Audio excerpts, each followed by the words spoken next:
Hola, buenas, ¿qué tal? Hoy me apetece empezar diciendo un lugar en el mundo, porque me atrevería a decir que a casi todos nos gustaría ser un lugar en el mundo. El lugar de encuentro, de pensamiento, de referencia. Envidiamos a quienes lo son y nos lamentamos por la suerte que han tenido y que a nosotros desgraciadamente nos falta. Lo que no envidiamos tanto es el trabajo que hay detrás, cuando lo hay, que suele ser a menudo. No envidiamos el riesgo, la incertidumbre, el fracaso. Hoy hablo con una de esas raras personas que, eso sí, con muy buena compañía, también llamado equipo, ha conseguido engendrar su muy particular lugar en el mundo. Alguien que se aferra a un estilo pegada, que diría Quevedo, porque la propuesta es enorme y por momentos cautivadora. Y ha crecido en el tiempo hasta convertirse en una forma de hacer, de mostrar y de sonar que más de uno se pregunta todavía cómo es posible que no lo hiciera él antes. Ya llegarán las imitaciones si es que alguien puede imitarlos, que para eso son un lugar en el mundo, ¿no? Hoy hablo con Mar Abad, del Extraordinario. Soy Arantzazu San Ginés, Arantxa, y esto es On Audioseries, la entrevista. Bienvenidos, bienvenidas.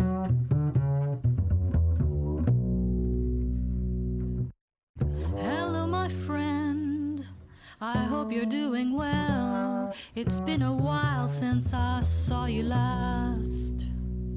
I'm getting by day by day, but I keep walking the same old path. Pero aquella noche, mientras volvía a casa, volvió la migraña y volvió como si llevara 15 años esperando a que mi hija fuera adolescente. Como una especie de Dios que hubiera dicho, tú cría a esta niña y luego hablamos. Y volvió. Vamos, pero volvió mucho peor que en los viejos tiempos. Un día y medio en la cama a oscuras, deseando que el tiempo corriera. Y todavía me acordaba de lo que tomaba, ¿eh? Y mi marido también recordaba cómo es cuidar a una persona que de alguna forma no te soporta. Digamos que en mi casa no gustó el tema y en el trabajo menos. ¿Y entonces te echaron? Bueno, no fue tan rápido. Al principio simplemente no pasó nada, pero las crisis empezaron a repetir con distintas intensidades y a veces duraban varios días y a veces ocurrían seguidas, sin saber muy bien por qué y sin más solución que suavizar el dolor y esperar a que pasase el ciclón. El tema es que la migraña no te mata, pero tú a ella tampoco. Premonición, la ficción sonora a la que pertenece este fragmento y en el que la migraña es un personaje más. Es la última ficción sonora original de El Extraordinario, en esta ocasión junto a Pfizer, pero desde luego no es la única. La acompañan Simulacro, FUM, Bloom. Bloom, además, que fue uno de los primeros y más interesantes branded podcast de ficción en castellano, o al menos eso me parece a mí, y del que ya hablamos en la primera temporada de On Audioseries. Bueno, Mar Abad, directora editorial y cofundadora del Extraordinario. Bienvenida, hola. Hola, muchas gracias. Y con esa presentación tan bonita, a ver ahora qué digo yo, ya que se acabe la entrevista. Que va, anda que no tengo yo ganas de escucharte hablar. Decía yo en la presentación de la entrevista que ante proyectos como el vuestro, como el Extraordinario, tan potentes y con una repercusión creciente además, aparece la admiración desde luego, pero también los celos. Se habla mucho de suerte en estos casos, ¿no? Y algo menos de trabajo, así que por eso me apetece hablar un poquito del trabajo que hay detrás de todo esto. ¿Cómo se construye una marca como El Extraordinario, Mar? ¿De dónde venís y a dónde vais? Bueno, la suerte siempre influye, ¿eh? Yo creo que hay que estar siempre agradecidísimo por todo lo bueno que te pasa o por lo menos por todo lo malo que no te pasa. Y luego trabajo, por supuesto, siempre muchísimo. Trabajo, ganas, ilusión, incluso un poquito de obsesión, ¿no? Es como, ¡guau! ¿Cómo me gusta esto? Y entonces echas horas como un condenado y no te duelen y no te importa y no te das cuenta y dices, mi vida es este agujero donde trabajo, pero soy muy feliz. Y nuestra manera de trabajar, pues creo que es bastante similar a cualquier equipo que trabaje en audio, en audiovisual, ¿vale? El audio es un poquito distinto, pero a nosotros nos gusta desde el principio trabajar bastante en equipo. cuando empezamos a pensar las ideas, las comentamos, luego cada uno, por supuesto, tiene su parte, pero al ser también tan pocos y al ser una empresa tan pequeñita, hay muchísimo diálogo, todos hacemos un poquito de todo y yo creo que eso también es lo que hace que, bueno, el trabajo sea más interesante, que sea más rico y sobre todo que no vayamos como producción en cadena. Eso es algo que desde el principio evitamos. No se trata de un guionista, un productor, un diseñador de sonido y promoción. No, hay mucho que se hace hablando, pensando, yendo hacia adelante, hacia atrás, buscando referencias y luego ya cada uno se centra en lo suyo. Pero esa sensación de que el trabajo también nuestro trabajo no es una cosa que tiene un horario, sino que cuando estás con un proyecto te empapa, te persigue, te lo llevas a todos lados, te olvidas de él, pero de pronto te viene una idea. Yo creo que cuando lo tienes tan corporal, tan encima, tan en todo lo que estás haciendo, bueno, pues al final yo creo que si esa emoción y esas ganas con que lo haces acaba transmitiéndose también, bueno, pues ahí no hay un trámite, sino que realmente nos flipan las historias y cada historia que hacemos yo creo que ponemos ahí como una parte hasta de nuestras sigadillas, si hace falta. Sí, pero el extraordinario es ya un producto muy terminado. Si puedo utilizar producto, que quizá no sea la mejor palabra, pero sonáis de una forma muy concreta. Y eso no se llega así de repente. Dice, no, pues mira, yo lo tengo en la cabeza y va a sonar así. Y somos 3 personas y hemos coincidido en que va a sonar así. Hay todo un proceso que conduce a esto. Por supuestísimo. Y además hay una exquisitez en el diseño de sonido, por supuesto, de Andreu Quesada, de Javi Álvarez, de Nacho Cantisano, que también trabajamos con él. O sea, por supuestísimo, por supuestísimo. Bueno, y de contar las historias también. La forma de contar historias de una manera muy particular vuestra también. Uno reconoce al extraordinario solo escuchándolo, que algo que me pasa también con las ficciones de Radio Nacional, por ejemplo, y no es algo sencillo de hacer. Es decir, que la gente comienza a escuchar y diga, esto seguro que es el extraordinario. Eso es cuando una forma de contar tiene una identidad o tiene una voz que, bueno, lo bueno que tiene es que es única y es distinta a las demás. Puede que a mucha gente no le guste, pero lo que no es un estándar. Y en un mundo en el que todos, absolutamente todos, competimos en el mercado de la atención y ya seas periodista, seas humorista, seas vendedor, todos estamos en el mismo centro comercial planetario. Quizá lo que hace que te distingas es tener una voz original, que a lo mejor es una voz de mierda, pero es tu voz y es una voz original y es una voz distinguible. Pero qué arriesgado es hacer eso, ¿eh? Porque de repente el algoritmo no tiene muestras para decirte que eso va a funcionar. Entonces, quizá también más arriesgado sea hacer un estándar o copiar lo que ya se ha hecho, porque eso sí es verdad que no va a ningún sitio. Copiar... Bueno, es lo que se suele hacer, ¿no? Es lo habitual. Sí. ¿Qué funciona? Pues eso es lo que replico. ¿Qué funciona? Replico. ¿Qué funciona? Replico. ¿Pero cuáles funcionan? ¿Los primeros o todos? ¿El número 128.400 que copia, ese funciona? Quizá no. Estoy de acuerdo. ¿Cómo trabajáis, Mare, en vuestros proyectos, en particular en los de ficción? ¿Partís de la historia, entonces grabáis a los actores, o partís primero del diseño sonoro, después grabáis actores, la música cuando llega, la imagen? ¿Cómo lo hacéis? Nos gusta desde el principio todo el equipo hablarlo para que haya una idea de cómo queremos que sea, hablamos de unas referencias, qué tipo de música, un poquito los actores, entonces ahí ya es como, bueno, esa base, esa premisa, lo que tenemos en común y a partir de ahí cada uno irá haciendo su parte, pero claro, siempre la figura clave es la figura del director porque tiene que tener absolutamente todo en la cabeza y tiene que asegurarse de que haya una coherencia, de que las partes que otros no van a ver o no vayan a tocar, luego se fundan perfectamente y que todo lo que haga cada cosa que se pone, que sume y que no sea de pronto, viene un elemento que no tiene nada que ver. Luego ya sí que hay una división, pues trabaja el guionista y por supuesto eso es la piedra donde se empieza a construir todo. Ya sobre el guión volvemos a hablar, volvemos a pensar cómo puede ser el diseño de sonido, otra vez tipo de música, referencias, casting, y luego ya sí que vamos trabajando primero casting, pruebas, ensayos, grabaciones, y de ahí pasa al diseño de sonido. Luego en el diseño de sonido vamos viendo con pilotos, vamos terminando de crear la identidad. Casi siempre lo que se lleva mayor parte de tiempo y de trabajo es el principio, porque es cuando creamos la narrativa, la sensación, la atmósfera, el tono, el ritmo.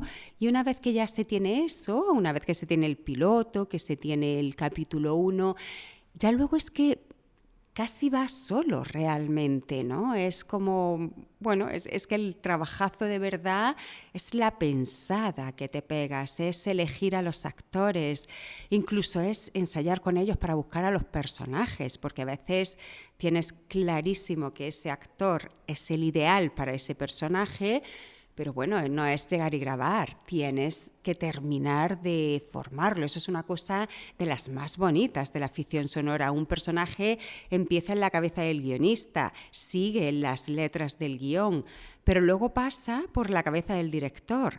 Luego va a la interpretación del actor. Luego llega a diseño de sonido.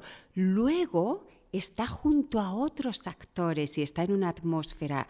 O sea, ¿cuántos pasos tiene la configuración de un personaje? Por eso es tan importante, ¿no?, que haya esa voluntad de que haya una coherencia y no sea como este trabajo y luego encadena y cuando se acaba con esto. No, porque sabes que cada paso que se da influye en el resto, y creo que eso es la complejidad, pero a la vez lo más bonito de una ficción. O sea, cuando te estalla la cabeza, porque es como, Dios mío, hay que saberse los personajes de memoria, hay que saber lo que pasa de memoria, hay que pensar que si esto viene aquí en el otro capítulo no puede ser porque tal, el ritmo no puede cambiar. O sea, esa sensación que de pronto durante unos meses tu único mundo es esa ficción porque no te da la cabeza para más, y si te vuelves loco escuchando las noticias te vas a perder un montón de cosas y luego se va a ver las incoherencias que hay en tu historia. Es demandante y se pasan mil cosas, ¿eh? Y hay miles de errores después, pero también es lo bonito, ¿no? Es como que te teletransporta ahí a otro mundo por un tiempo. Has dicho, ¿tenéis casting vosotros? ¿Hacéis casting de voz? Sí. Sí, lo hacéis muy bien. Y me ha parecido también entender que hacéis ensayos, cosa que no suele ser muy habitual. Por supuesto, y es de lo más bonito y divertido. Buah, me parece maravilloso, porque no me parece que sea lo habitual hacer ensayos. Y la tercera cosa que me ha parecido entender también es que grabáis con varios personajes a la vez. Sí. Qué bueno. ¿En una sola sala o en varias salas? En una sola sala. Siempre que podemos lo juntamos. No siempre es fácil por el calendario que ellos tienen de trabajo, pero la idea es siempre, sobre todo los que más hablan, que estén juntos. Y si son protagonistas, por supuesto. O sea, no ser que sea una cosa de causa mayor, porque está en un rodaje y es imposible. Siempre graban juntos. Qué bueno. ¿Cuál ha sido el máximo de tiempo que habéis tenido para preparar una ficción sonora? ¿O que habéis estado trabajando en una ficción sonora? Pues en Simulacro estuvimos unos 9 meses. Fíjate, ¿eh? Se nota el trabajerón, es que es de una pulcritud, de un detalle. Yo se le he recomendado a amigas que tengo canarias viviendo aquí. Ay, qué ilusión. Y gente además que no escucha habitualmente ficción sonora, pero que se han emocionado escuchando esto porque recordaban sonidos, lugares, espacios. Ay, qué bien. Bueno, me encanta oír eso, sí, pero ahí, o sea, le echamos muchas ganas porque ahí grabamos en Madrid, grabamos en Barcelona, fuimos a Canarias para grabar con actores canarios. Otra cosa que intentamos siempre es no imitar acentos, sino buscar a personas que tienen acentos reales, y nos ha pasado con Simulacro, que grabamos con más de 30 actores canarios, que además eran de distintas islas, días y tuvimos que reunirlos, y también con una dramatización que hemos hecho para Audible, Esperando al diluvio, que ahí trabajamos también con casi 40 actores vascos, porque ocurría en Bilbao, entonces era buscar actores vascos. Uy, bueno, si no encontramos de Navarra, pero más abajo no. Y bueno, yo creo que es muy trabajoso, pero al final también es bonito, sobre todo porque dices, bueno, es esa autenticidad y también darle valor realmente a cómo se habla en cada sitio y quitarnos de la cabeza esta idea tan primitiva, tan absurda y tan cerrada de mente de que el único español que vale o el único español bonito es el español neutro. ¿Pero qué dices? Sí, pero si es el más serio, el más aburrido. No tiene matices, ¿no? Verá, es curiosísimo esto, ¿eh? Como uno va perdiendo además. Yo que soy de Granada, recuerdo que cuando vine a Madrid a hacer una entrevista de trabajo, la primera vez que vine a hacer una entrevista de trabajo, me trabajé mucho el acento, porque me daba la impresión de que los primeros 5 minutos me podían descartar sin necesidad. Es decir, yo no sé si era un prejuicio o no, pero... No, sigue existiendo. Pensaba, el prejuicio contra el andaluz sigue existiendo. Claro, que no me descarten al principio, ¿no? Esto del acento es una cosa muy curiosa. En fin, una cosa que me maravilla mucho del diseño sonoro en general es la fuerza que tiene, ¿no? Que puede llegar a tener. Y no me refiero solo al nivel descriptivo de lo que hay, pasa un camión, hace no sé qué, yo qué sé, pasan cosas, ¿no? Sino también al nivel apelativo, a cómo se influye en lo que siente o incluso en lo que piensa quien está al otro lado. Cómo se pueden llegar a llevar pensamiento o conducir pensamiento con un diseño sonoro concreto. Vosotros tenéis la suerte, la suerte, ¿has visto? Vuelvo a la suerte otra vez. Bueno, vosotros contáis en El Extraordinario como parte del equipo con un director de sonido, me parece estupendo, por lo menos hasta en mi opinión, ¿no? Es lo que me parece a mí, que es Andreu Quesada Baños. ¿Cómo os enfrentáis a los diseños sonoros que vais teniendo que hacer? Cuando tú eres directora, por ejemplo, vas a hablar con Andreu, ¿cómo lo hacéis? ¿Comenzáis a probar directamente cosas?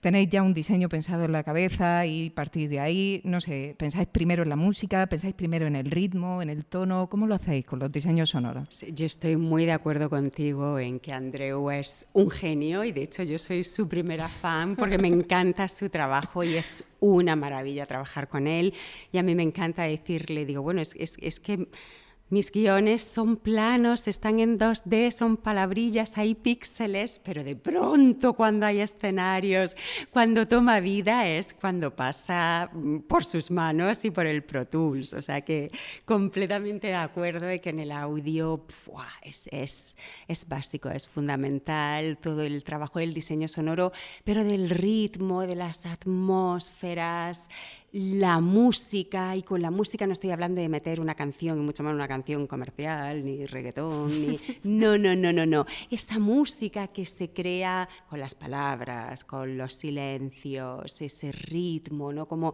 el subtexto que hay en el diseño sonoro, en la narración sonora, eso que no se oye, pero está ahí y es súper poderoso. Y yo creo que eso es algo que no es técnica, eso es... pues el talento, el ritmo que tenga una persona. Creo que alguien pues, puede estudiar diseño de sonido, puede colocar las cosas muy bien en su sitio, pero no transmite, no tiene alma. Y sin embargo, cuando caen en manos de una persona como Andreu, bueno, es que es ese carácter que él le da, pero porque lleva el ritmo en el cuerpo. Es músico también. Eso influye, ¿verdad? Claro, absolutamente, porque claro, aunque sea un audio que no tiene música, se le da música. Eso es como las palabras. A mí me apasionan las palabras. Sí. Y las palabras incluso pueden estar escritas, tú puedes leer un texto, estás leyendo un texto y estás escuchando música. Esa música está también en la forma de componer. Y yo creo que eso de verdad es lo que hace que una historia nos llegue más que otra. Es el carácter que se le da, es ese pálpito que le da, que parece que vive, que no vive. Es como un escritor. Dices, pero bueno, si todos saben la técnica, ¿Por qué unos te conmueven y otros te dejan absolutamente indiferente? Por lo que transmiten, ¿no? Que va más allá de la técnica. Es, bueno, pues no sé, como los grandes comunicadores. ¿Por qué hay algunos, no sé, por qué oímos a Broncano y diga lo que diga, nos reímos y nos gusta su cara y... Hostia, pues no sé, porque no es técnica, pero es que tiene algo que nos conmueve o que nos gusta o que nos sorprende. Y ahí yo cada vez estoy más convencida de que, por supuesto, tenemos que estudiar muchísimo. Yo soy la primera que me encanta hacer cursos y sigo haciendo un montón de cursos, pero hay algo que va mucho más allá de la técnica y el curso, y es eso que tienes dentro, lo sueltas en tu forma de contar las cosas y funciona. Conmueve, que es la palabra mágica. Sí, es cierto, hacer sentir algo al que está al otro lado y sentirlo tú, el primero además. Claro.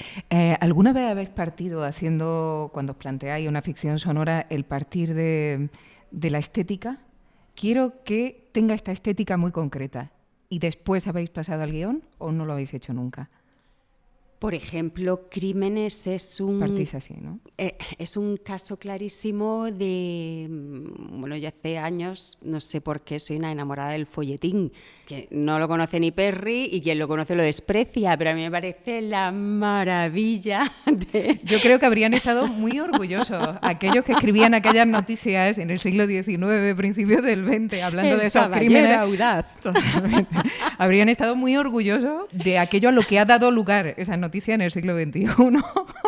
De verdad, ¿eh? Claro, cuando a ti te gusta muchísimo algo, lo lees, te diviertes, bueno, se te queda así un poquito pegado.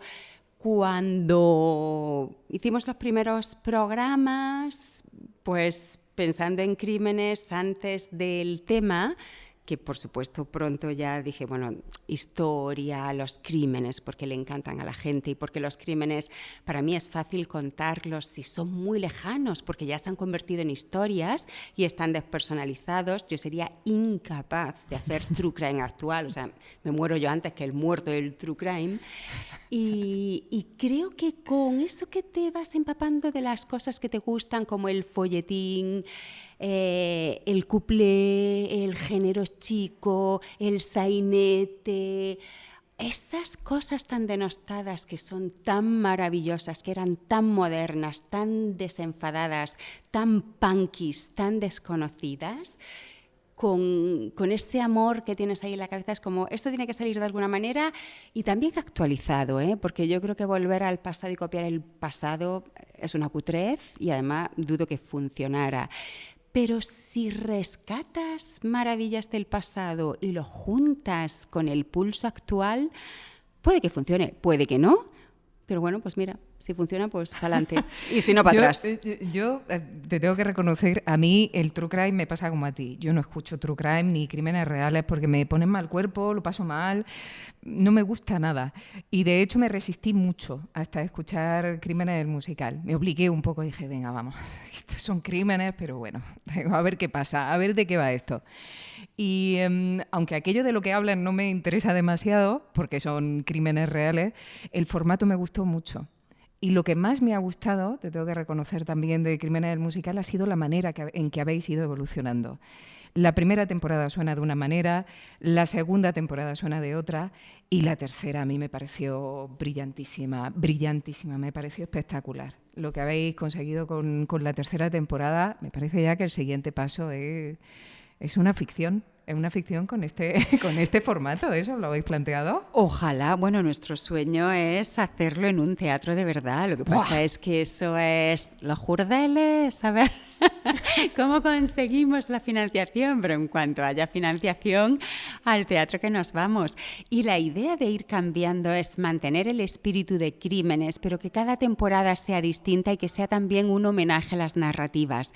La primera temporada era un homenaje al teatro, la segunda a las redacciones de periódicos y los folletines, la tercera a las sessions, como lo que hace Bizarrap, la cuarta, que justo empieza ahora, va a ser un homenaje a las radionovelas. Entonces siempre ahí es como, vale, le ponemos un poquito de narrativa actual, pero también vamos a tirar de esas maravillas que nos ha dejado el pasado. En la tercera temporada también hay alusiones a los romances de Ciego, que son otras de las maravillas que tenemos muy olvidadas. Y respecto a los crímenes que comentabas, es verdad que hablamos de la autopsia, que hablamos de los navajazos y todas esas cosas espantosas, pero en realidad el crimen es una excusa para hablar de historia, para hablar de la vida, para hablar de los detalles, para tener la oportunidad de decir sus palabras, que son las más bonitas del mundo, esas palabras antiguas. Claro, y de poner vuestra opinión. A mí me ha parecido maravilloso que al final uno cuando escucha un cuplé tiene una opinión muy clara, que es el de la persona que la está cantando o el de quien escribió esa letra maravillosa, ¿no? Y vosotros hacéis igual, vosotros estáis presentes todo el rato dando vuestra opinión. Y te tengo que agradecer, me mandaste el otro día en primicia, que a lo mejor ya habrá salido cuando publique el podcast, pero bueno, yo lo digo, de la cuarta temporada y me ha parecido divertidísima. Divertidísima no es la palabra porque es muy chungo lo que pasa ahí, pero me ha parecido bestial también, muy, muy interesante. Y también, de nuevo, una evolución. Que, por cierto, cuando decías cada temporada está dedicada a una cosa concreta, ¿no? A mí la segunda temporada me pareció una carta de amor al periodismo ejercido por mujeres. Y cosa que me sorprendió una barbaridad porque dije, jolín, mira, hasta los crímenes pueden servir Claro, para esto. absolutamente. Todas las periodistas que protagonizan cada uno de los periódicos son periodistas reales. Es un homenaje a ellas y es una forma de darlas a conocer. Como el true crime siempre está en el top de lo más escuchado. ¿A la gente le gusta el crimen? Pues venga, vamos a hablar de crimen. Pero en realidad es un caramelito para luego hablarle de lo que a mí me interesa, que son las mujeres periodistas de final del 19 y principios del 20, o hablar del principio de la criminología o de las ciencias forenses, incluso de la psicología. Es que se aprende mucho y lo interesante es que esa España de la que hablamos en Crímenes es la España de la que venimos, que no la conocemos nada, conocemos los reyes católicos, conocemos a los visigodos, pero no conocemos a nuestros bisabuelos y nuestros tatarabuelos, que son los que pusieron las bases de la sociedad en la que vivimos hoy. Por eso también es tan interesante, porque, bueno, en muchas cosas estamos muy lejos, afortunadamente, pero en otras vemos ahí la semilla de quiénes somos ahora. Desde luego, a mí ha sido sorprendente y muy interesante y espero que sigáis haciéndolo y, en la medida de lo posible, que lo lleváis a la ficción sonora, que lleváis este formato a la ficción sonora. Yo, estoy enamorada de lo que habéis conseguido. Volviendo otra vez a la ficción como tal, me ha gustado mucho Simulacro, te lo tengo que decir. Y en particular, bueno, hay momentos muy concretos de esa historia que me gustan. Me gusta mucho el final, que no es sencillo, porque terminar bien una historia es algo muy complicado. Y en particular, una de las cosas que me ha gustado de Simulacro es la elección narrativa. La sonora también, pero en especial, como digo, la narrativa. Esos aparentes fragmentos de grabación, ¿no?, que suenan además de manera distinta dependiendo de si se trata de un encuentro, de una situación concreta o de una reflexión o pensamiento, ¿no? Creo que funciona muy bien porque son como fotografías. Tienes un lugar, un pensamiento, un hecho. Y lo vas viendo como en flash, de repente.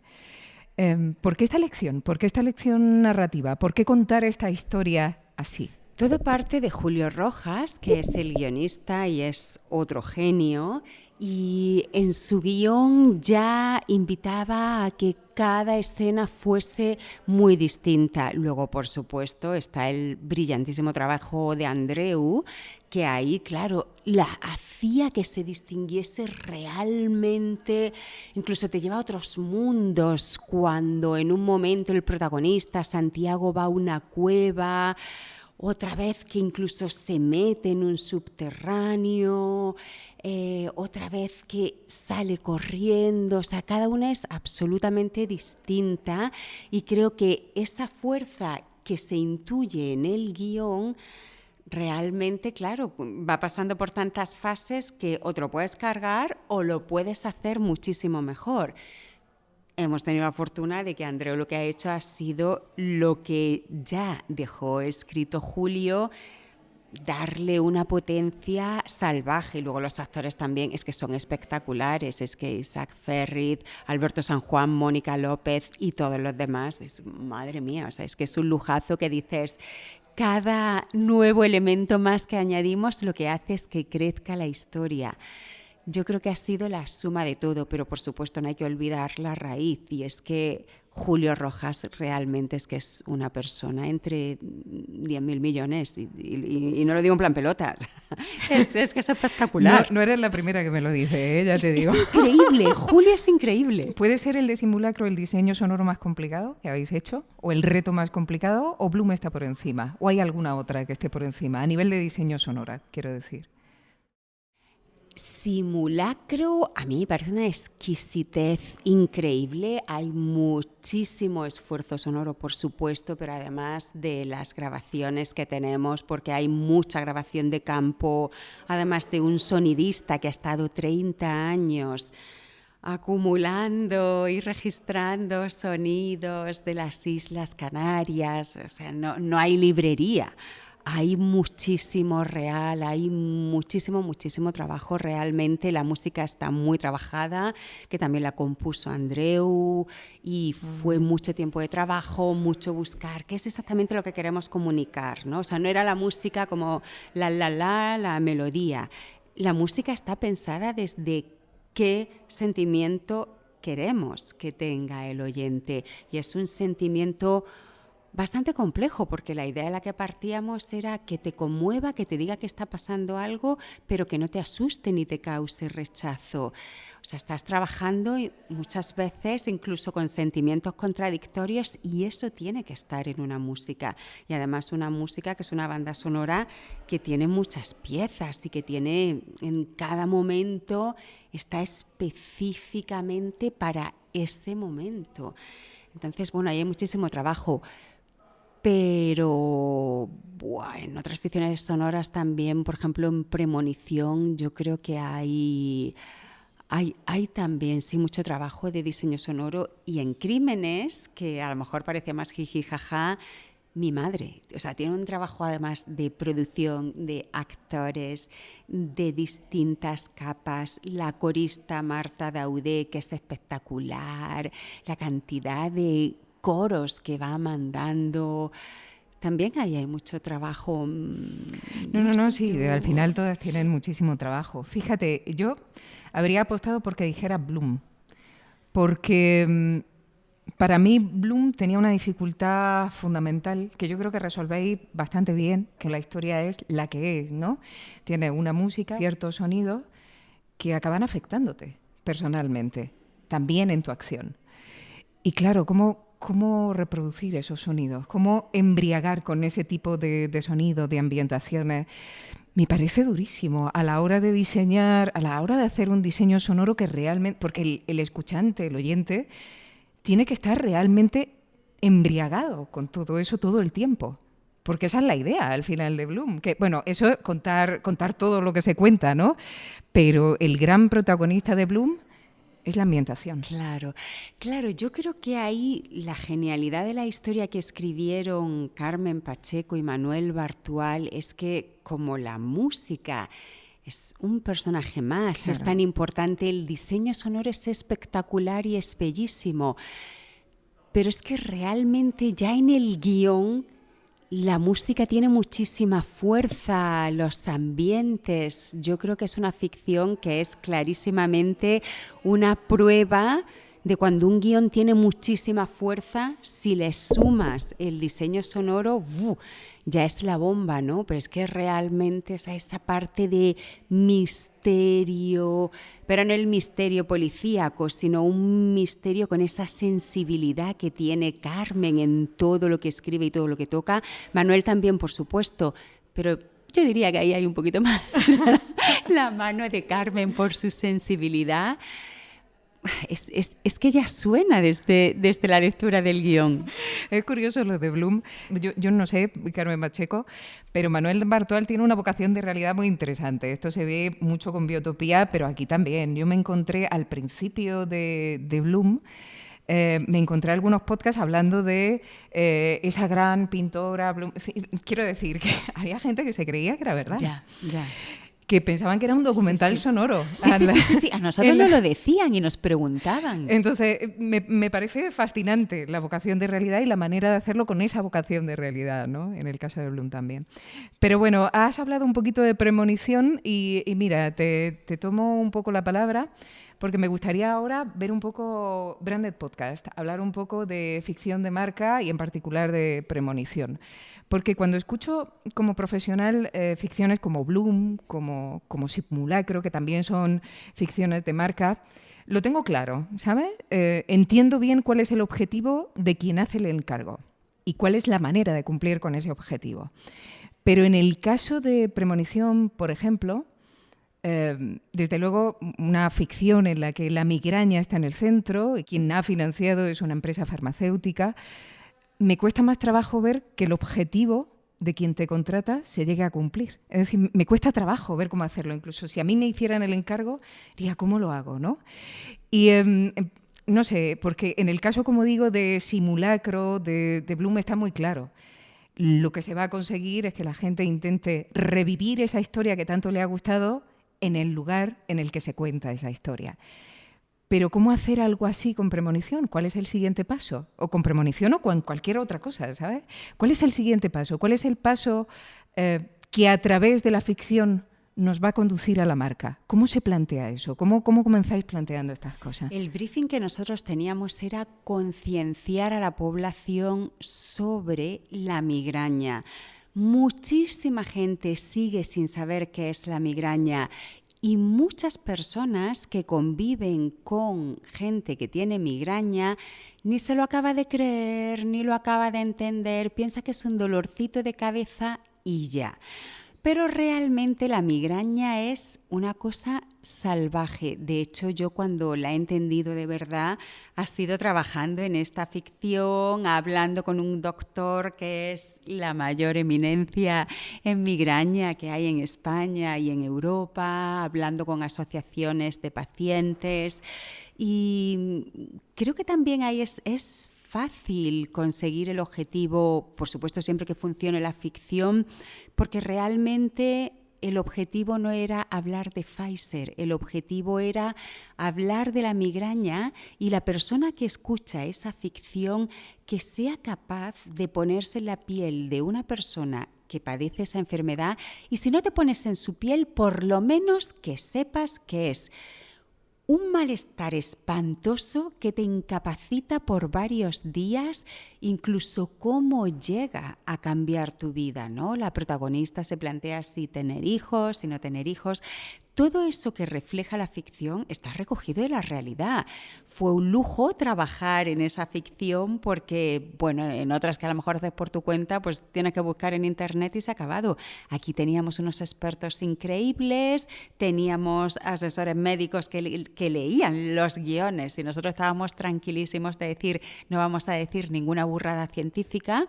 La suerte es que no se metían en nada, simplemente era que lo que hablemos de la migraña sea real, ¿no? Que porque esto también, claro, tiene un fin de divulgación científica. El resto ya es como, bueno, la historia nos da igual, vamos, no decían nada, podían decir, bueno, me no era gusta, vuestro objetivo. No, pero no se metían, o sea, que eso también aplausos a Pfizer, que fue muy fácil trabajar con ellos.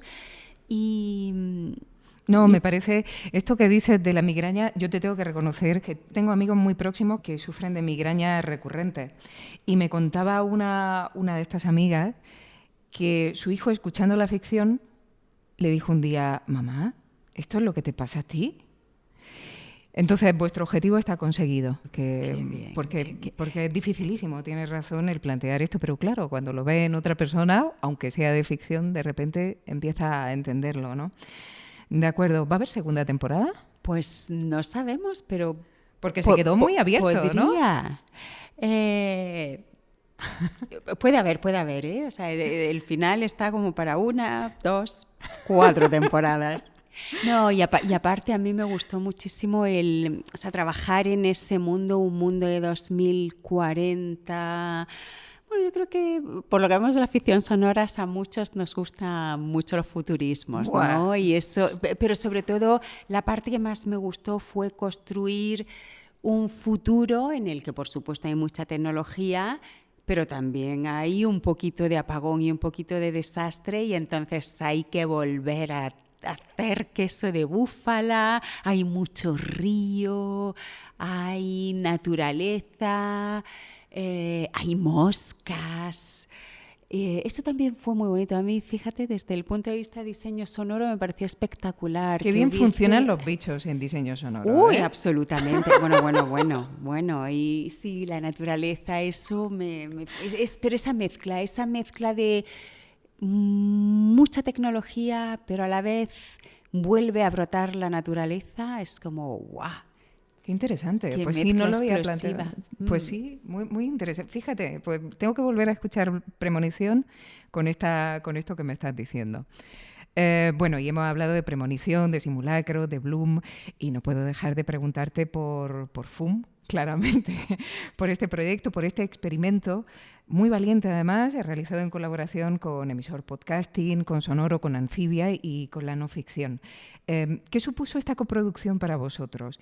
¿Qué pozo os ha dejado? ¿Qué habéis aprendido? ¿Qué volveríais a hacer y qué no volveríais a hacer? Lo que más me gustó es que trabajamos 5 productoras y 5 puede parecer multitud, pero fue facilísimo.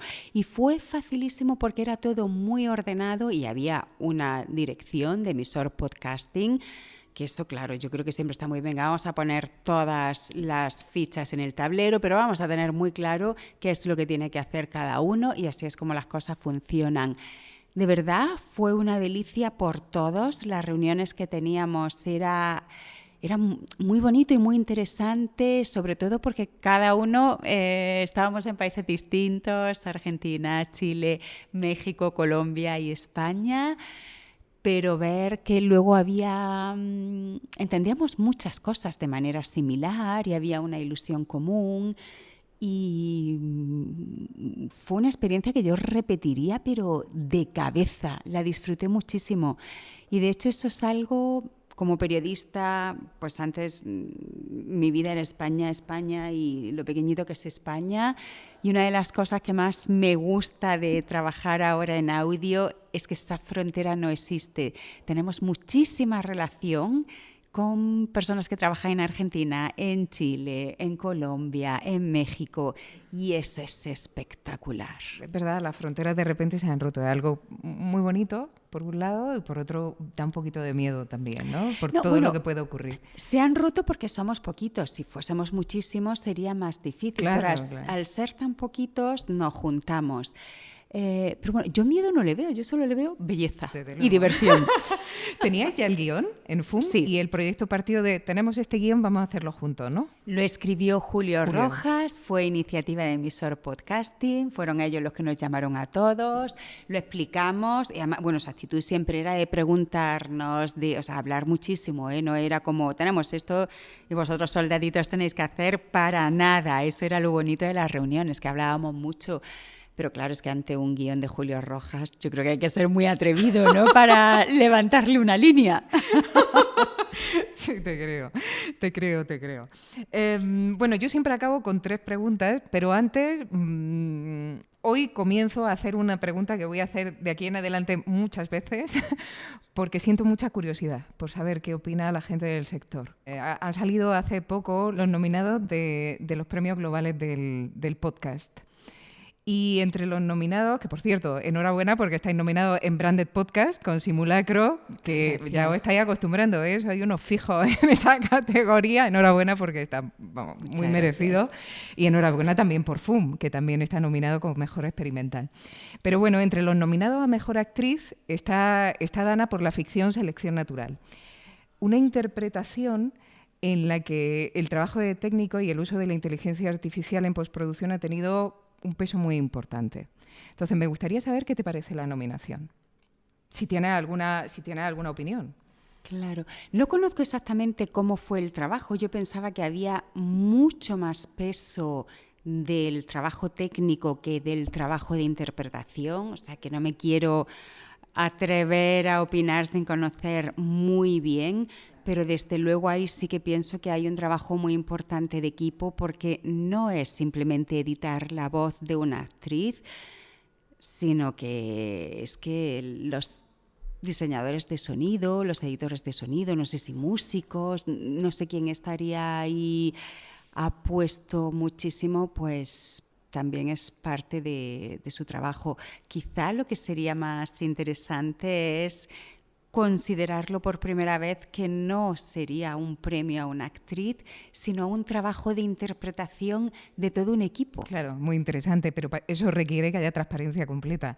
Es decir, que a la hora de nominar diga, cuidado, la interpretación de esta persona está muy modificada. Está muy modificada con un técnico que ha estado presente y con una inteligencia artificial que se ha utilizado también, ¿no? Yo estoy de acuerdo. En caso de nominar, yo nominaría así también, si te ha gustado más esa. Bueno, vamos ya a las últimas 3 preguntas.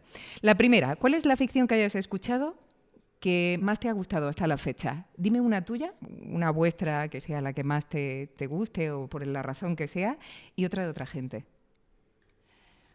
Buah, de verdad es que es dificilísimo. Sí. Pues más gustarme, de verdad, me fascina Bloom, Simulacro y Premonición, y me parece una suertaza haber podido trabajar en las 3. Quizás Simulacro, como ha sido la que más tiempo ha estado en mi cabeza, en mi pantalla de ordenador, con los actores, sea la que tengo más dentro. Pero me encantan las 3 y además es que admiro tanto a todo el equipo, desde los guionistas a los actores, que no puedo elegir a una. Me es más fácil hablar de las ficciones ajenas. Dime. Y ahí te voy a decir, me gustó muchísimo, claro, Caso 63, es que es como, ¡buah! ¡Qué aburrido lo de siempre! Pero es que realmente es una cosa monumental. Me gustó muchísimo Selección Natural también. Bueno, me gustan muchísimas, pero te diría que quizá mis preferidas sean las de Julio Rojas. Quemar tu casa también me parece adictiva. Su ficción de Turing. Hay una muy bonita de Daniel Sánchez Arévalo que estrenó en Sonora y yo creo que ahora Onda Cero todavía no la ha publicado, que creo que se llamaba algo así como Amor 2030 o Nosotros 2030. Me recordaba un poquito al tono de Black Mirror, pero en como distopías y de relaciones amorosas. ¡Buah! Brutal también. ¡Ay, qué interesante! Pues no la he escuchado, ya me pondré a ello en cuanto la publique Onda Cero. Que, por cierto, escuché el otro día, por casualidad, una ficción muy pequeñita escrita por ti, Click, creo que se llama, ¿no? Sí. Y me gustó. La disfruté mucho, así muy pequeñita, una ficción de terror que puede durar 20 minutos quizá, una cosita así. Está muy interesante. Esto fue un gusto.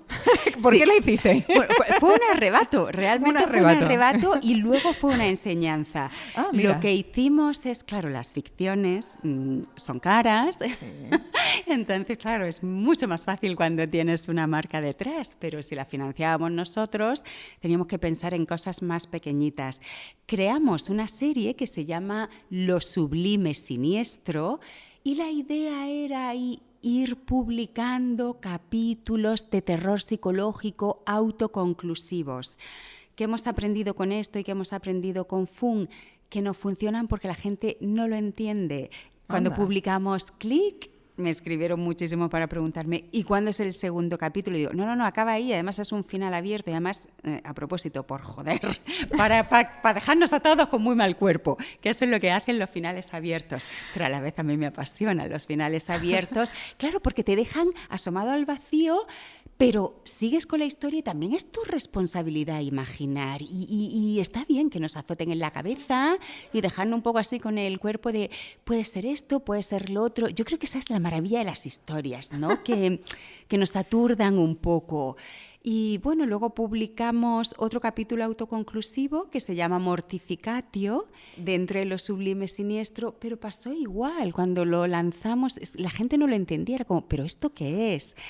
Entonces, bueno, no sabemos. Es interesante, ¿eh? Porque Modo Noche tiene un poco este formato. Vamos, hay una historia general, la global, la importante, la que se va contando, pero ahí dentro hay pequeñas historias. De hecho, una de ellas me recuerda un poco a Click. Tiene muchas pequeñas historias y funciona muy bien. A la gente le da igual que sea autoconclusivo, porque hay otra historia más grande que las contiene a todas. Claro. Bueno, no, imagino, estoy yo hablando pero me da la impresión de que sí, porque funcionó bien, porque estaban contentos por todo esto, ¿no? Pero bueno, pues ojalá sigáis haciendo, vamos, si no ha funcionado, imagino que no haréis mucho, pero está... Vamos. Sí, no, sobre todo es que no se entiende. O sea, claro. Es como luego te escribe la gente, es como, bueno, ¿y el siguiente? Pero ¿y esto? Sí que es verdad. Es curioso esto, no me lo había planteado, ¿eh? Está muy interesante. ¿Qué tipo de ficción sonora que no hayas escuchado aún te gustaría que se hiciera algún día? Pues todos estamos bastante obsesionados con la ciencia ficción, con las distopías, y a mí me gustaría una historia más como... pues algo más de la vida, o sea, pero no neorrealismo, ni dramas, ni sentimentalismos que no me interesan nada, ni me gustan nada, pero bueno, como algunas de estas series maravillosas como Succession, por ejemplo, como estas series... No sé decirte ahora, soy adicta, me paso la vida viendo series, incluso unos Bridgertons. Eso es lo que quiero. Quiero The Bridgertons en audio, con esa narradora y que esos vestidos maravillosos y esos escenarios se lleven al audio. Bueno, y además con la música que tiene. ¡Buah! Con la manera en que trabajan con la música. Esto Esa se podría llevar muy bien, yo creo, ¿eh? No lo sé. Pero me parece interesantísimo, estoy de acuerdo contigo, ¿eh? Hace falta ya airear un poco. Sí. Pero bueno, y para terminar, de este mundillo de la ficción sonora, una persona a la que admires, una o las que quieras. Uy, te diría 50.000, sí, una es complicadísimo. Bueno, se cae por su propio peso, por lo que he dicho, Julio Rojas, ¿no? Es un monográfico de él. Pero también Manuel Bartual, Carmen Pacheco, Luis Mi Pedrero, que él no está haciendo podcast, pero lo que aprendemos con él es una cosa bárbara. Sí. Tomás Bizón de Anfibia, es increíble lo que hacen. Pues un montón de mi empresa todos, pero bueno, no voy a hacer autopubli, pero por supuesto Marcus, Marina y Andreu, Javi Álvarez, que con él hacemos la fucking y de verdad que trabajar con él es un espectáculo. Es maravilloso. Nacho Cantisano, por supuesto, es una delicia trabajar con él y él es el diseñador de sonido de Bloom. Así que los aplausos para Nacho. Desde luego. Y bueno, deprisa también, ahí tenemos a los más veteranos, María Jesús, Eugenio, Ana, Lu, Jesús. Ellos han puesto mucho del camino que estamos recorriendo otros ahora. Hay muchísima gente y sobre todo hay gente encantadora. Cata, por supuesto, de las raras, Martín, muchos. Bueno, pues ha sido un placer. Desde luego vosotros formáis parte de esa lista también. Muchas gracias, Marabat, por tu tiempo, por el espacio. Estamos en Solo hoy, que es un lugar que yo no conocía y es una maravilla de lugar, la verdad. Y que os vaya muy bien. Mucha suerte con todo. Muchísimas gracias, ha sido estupendo y ojalá pronto, pero en un café o en una discoteca o una fiesta drag queen. Que así sea. Hasta pronto, Mar. Muchas Chao, gracias. Aimed high and left your mark on me. You're just a beautiful memory now, but you live in my